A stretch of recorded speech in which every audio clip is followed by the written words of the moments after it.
اللهم صل وسلم وبارك على سيدنا محمد أشرف الخلق وعلى آله وصحبه أجمعين. حبايبي وإخواتي وأجمل مامس في الدنيا كلها، صباح الخيرات والجمال على عيونكم أو مساء الفل على حسب التوقيت اللي هتشوفوني فيه. كل سنة وانتم طيبين بمناسبة الإسراء والمعراج. وطبعا كلنا خدنا الأجازة وآخر ناس لسه مخلصة كانت الشهادة الإعدادية، وطبعا أنا مش هتكلم على اللي حصل في امتحانات الشهادة الإعدادية. المهم ربنا يوفقهم جميعا وينجحوا بأعلى الدرجات إن شاء الله، وكل واحد تعب وذاكر ربنا إن شاء الله هيوفقه ومش هيضيع تعبه بإذن الله. أجازة نصف العام الدراسي دي فرصة وبنبقى مستنيينها كلنا علشان ناخد استراحة كده من ضغوط الدراسة والدروس والسناتر والتقييمات وغيره.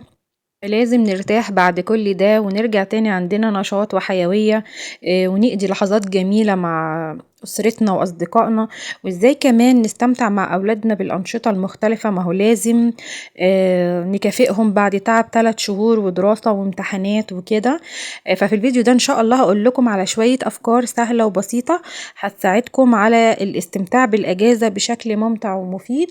بصوا، أنا عايزاكم تستغلوا كل لحظة في الأجازة وتستفادوا من أجازتكم وانتم مبسوطين طبعا، رغم بساطة أجازة نصف السنة وإنها مش كبيرة زي أجازة الصيف، يعني ما بتتعداش من 15 ل 20 يوم، فلازم نستغلها كويس جدا. بلاش نستغلها في النوم والقعدة على الموبايل والنت طول اليوم ونسيب أولادنا كده وخلاص.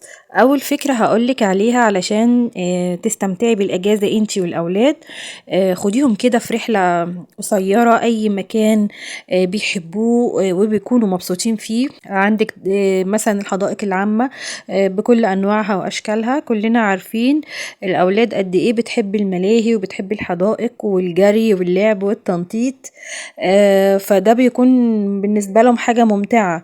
ممكن كمان تاخديهم لزيارة الأماكن السياحية أو المتاحف، خليهم يتبسطوا وكمان يكتشفوا حاجات جديدة عليهم وأماكن جديدة. ممكن كمان نعزمهم ولو مرة واحدة بره البيت على الغدا أو عشوة حلوة كده، بس ما نعودهمش على الأكل بره البيت، ونعرفهم إن مفيش أجمل ولا أنضف من أكل البيت. فلو مرة واحدة مفيش مشكلة، احنا بس بنحاول إن احنا نجدد في كل حاجة، نجدد في الخروجات، نجدد في الأكل بره. برضو من الأفكار الحلوة اللي هقولك عليها اللي هتستفادي منها في الأجازة، لو هنقدم ليهم في نادي رياضي مثلا يمارسوا سباحة أو كرة قدم أو أي نوع من الرياضة اللي بيفضلوها وبيحبوها. وكمان بيبقى فيه مسابقات ودورات رياضية في النادي مع أصحابهم مع الأسرة برضو. ممكن يركبوا عجل، يتمشوا في النادي مع أصحابهم، يلعبوا كورة، أي هواية رياضية هم بيحبوها بيفضلوها. احنا نساعدهم على كده. ده بيجدد نشاطهم وبيساعدهم على التركيز وبيخرجوا الطاقة اللي جواهم.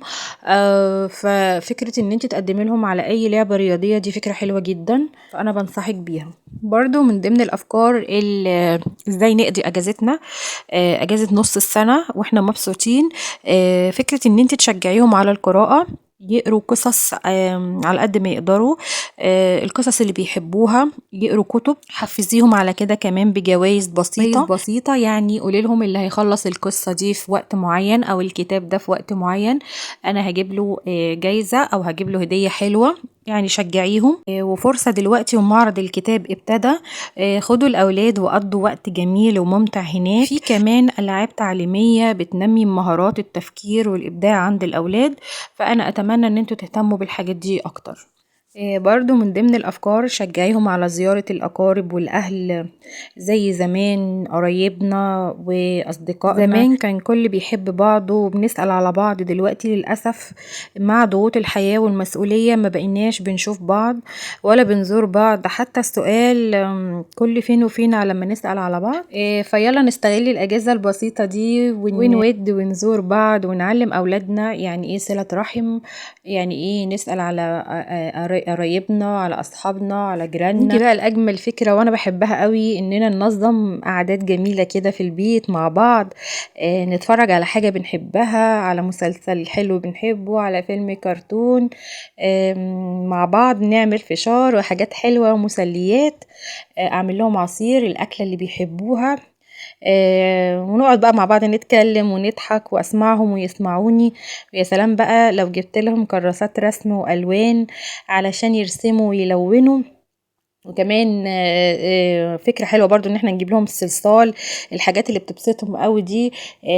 كمان في اطفال بتحب تلعب موسيقى، اي آلة موسيقية. عيشوا يا جماعة وبسطوا وبسطوا اولادكم، واستغلوا اي وقت فراغ فاضيين فيه ان احنا نستمتع بيهم ونستمتع بالوقت معاهم. لان الوقت الجميل ده على قد ما بيفرحهم بيبسطنا احنا كمان وبيسعدنا. ان احنا موجودين مع بعض بنتكلم بنهزر بنضحك، وصحتهم كويسة ومبسوطين، ده حاجة بتسعدنا كلنا. وطبعا دي كلها نعم بنشكر ربنا عليها وبندعيله ليل ونهار انه يديمها علينا يا رب. ومن ضمن الأفكار الجميلة برضو ممكن الأولاد يستثمروا الوقت في الأجازة في إنهم يتعلموا لغات، يقووا نفسهم في اللغة العربية مثلا، أو في أي لغة تانية هم حابينها، ياخدوا كورسات في أي لغة هم حابينها. يعني يزودوا عندهم المهارات، يزودوا عندهم الثقافة واللغة. دي برضو من الحاجات المفيدة اللي الأولاد بيستمتعوا بيها في الأجازة. طيب الأولاد بقى اللي لعبوا كل حاجة وخلصوا واتفسحوا ورسموا ولونوا وفي نفس الوقت برضو حاسين بالملل، يقدروا بقى ان هم يستعدوا للترم التاني. هيفتحوا الكتب بتاعة الترم التاني ويقعدوا يبصوا فيها شوية، يذاكروا فيها، ياخدوا فكرة عن منهج الترم التاني علشان يكونوا مستعدين. كل دي أفكار سهلة وبسيطة ازاي نستمتع بأجازة نص السنة، الأجازة الصغنونة دي ما نضيعهاش في النوم ولا نضيع ثانية فيها في أي حاجة تانية تافهة. ما نفضلش طول الوقت قاعدين على الموبايل أو النت أو نايمين. فخلينا نستغل، واللي عنده خلينا نستغل أي وقت فيها. واللي عنده أفكار ياريت يكتب لي في الكومنت تحت. يا رب يكون الفيديو عجبكم، وما تنسوش اللايك، ولو أول مرة تشوفيني اشتركي في القناة وفعلي زر الجرس علشان يوصل كل جديد. ولو انت جديدة معانا اكتبيلي في الكومنت عشان أرحب بيكي. مع السلامة.